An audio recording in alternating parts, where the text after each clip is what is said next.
Hardest part of this review? Not saying his name 3 times, when the title is 2. Got my work cut out for me, so here we go.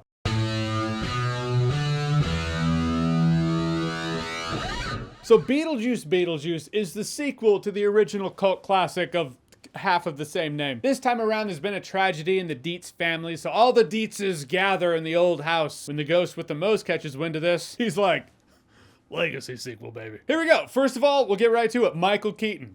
He's still amazing. Like, you get some backstory in here. It's not just the backstory. It's how That was close. It's how Michael Keaton tells it that makes it gold. I don't know where the script ends and the ad-libbing begins, or even if there was any ad-libbing, but there's such a natural, seamless flow to the execution. That's what matters. He doesn't even have that much screen time in this movie, as was the case with the first movie. But it's a classic case of you don't have to have a lot of screen time in order to steal the show. Every scene with Michael Keaton in this movie was amazing. I don't know the exact screen time count in terms of minutes, but I'll say solid 15-20 minutes of comedy right there. The dude's just great. Also, as an old soul, I do appreciate the love of practical effects in here. For nothing else, just in execution, it keeps this film feeling like it's in the same universe as the previous film. If you have the first film, props, makeup, stop motion animation, and the sequel's a super CGI fest, it just makes the two feel disconnected. This movie has a lot of the same production design and effects that the previous film had. And I thought Jenna Ortega was great in this movie too. I bring her up specifically because we've seen it before. A star gets shot into the superstardom stratosphere,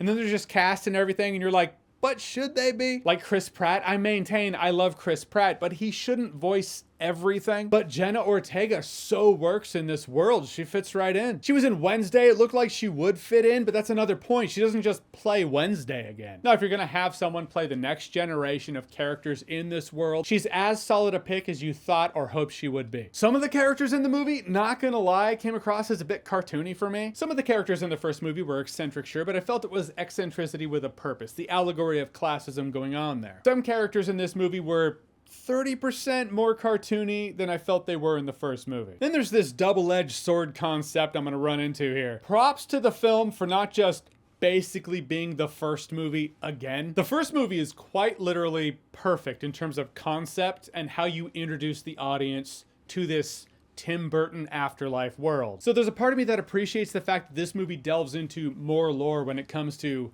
what is it, the Neither world? That's what the cartoon called it anyway, so that's what I call it. You get more lore because there's no need for a reintroduction. That said, this movie as a whole is convoluted as fuck. And it bummed me out. It was kind of a mess. In a world where when a reviewer claims a sequel has sequelitis, they will then do that annoying thing and compare the sequel to the first film, which is kind of exactly what I'm about to do. Just on the basis that the first film was simple. It was a thread that you could follow to the end. Couple dies, now they're ghosts. People have moved into their house. They don't want those people in their house. They're going to try to scare them away. In this movie, I'll try my best here. Delia Dietz is dealing with a death in the family. Lydia Dietz is dealing with tension between her and her daughter Astrid Dietz. Also love story / annoying guy who plays her manager. Her daughter Astrid starts this friendship with this boy in town. Now that the Dietzes are back in town, the ghost with the most gets wind of this, so he wants back in on the action. Then Monica Bellucci plays a soul-sucking ex, the likes of which there is no escape. We can all relate. She's literally sucking souls from people in the underworld like she's Soul Reaver Terminator or some shit. Then there's Willem Dafoe, who's investigating those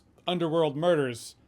Guess you can call him that. Weird thing is Monica Bellucci and Willem Dafoe in this movie are kind of like Galadriel and Radagast the Brown in the Hobbit movies. Take them out and you still have a cohesive Hobbit film, so why are they there? Which people have actually done. Have you seen the M4 edit of The Hobbit? Really impressive. You take Monica Bellucci and Willem Dafoe out of this film, you still have a movie that 99% reaches the conclusion it reaches by the end. And for a while in this movie, I remember thinking to myself, yeah, but why are we here? What's the point? The point does rear its head about halfway through. Just saying, it was a lot of reliance on Michael Keaton to carry the film, especially the first half.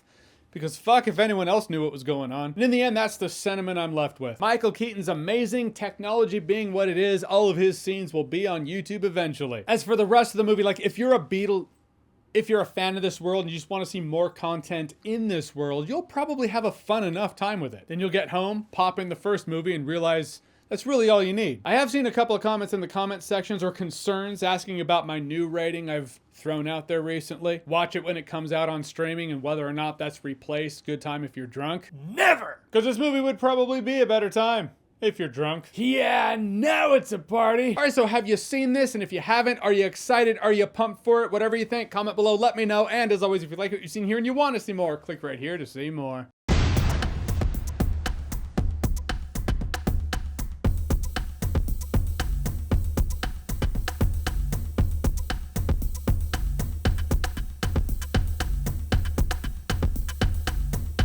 If for nothing else, I'm willing to do the work.